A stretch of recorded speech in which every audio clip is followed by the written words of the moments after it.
Galatians chapter 5, verses 16 through 25. This I say then, walk in the Spirit, and ye shall not fulfil the lust of the flesh. For the flesh lusteth against the Spirit, and the Spirit against the flesh. And these are contrary the one to the other, so that ye cannot do the things that ye would. But if ye be led of the Spirit, ye are not under the law. Now the works of the flesh are manifest, which are these: adultery, fornication, uncleanness, lasciviousness, idolatry, witchcraft, hatred, variance, emulations, wrath, strife, seditions, heresies, envyings, murders, drunkenness, revellings, and such like, of the which I tell you before, as I have also told you in time past, that they which do such things shall not inherit the kingdom of God.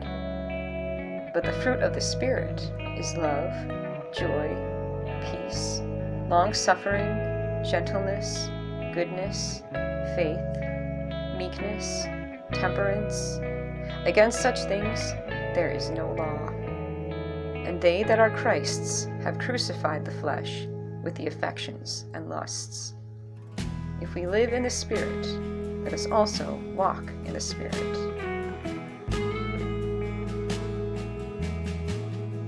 The two most important things in our holy religion are the life of faith and the walk of faith.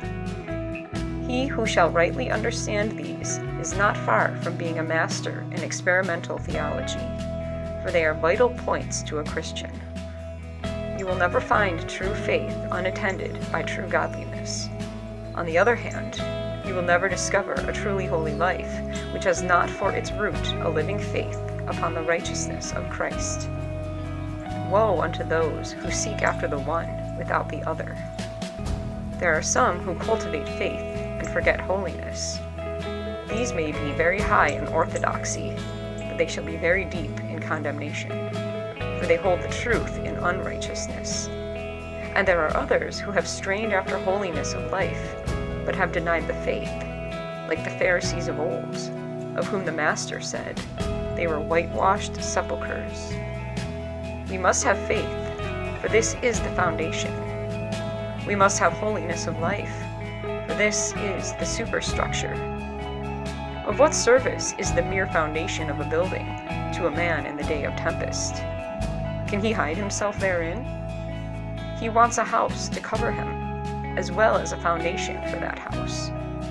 Even so, we need the superstructure of spiritual life if we would have comfort in the day of doubt.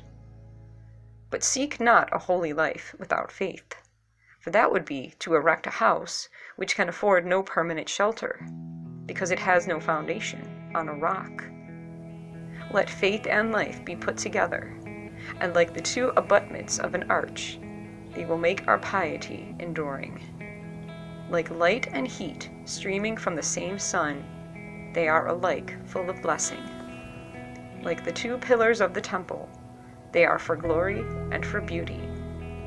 They are two streams from the fountain of grace, two lamps lit with holy fire, two olive trees watered by heavenly care.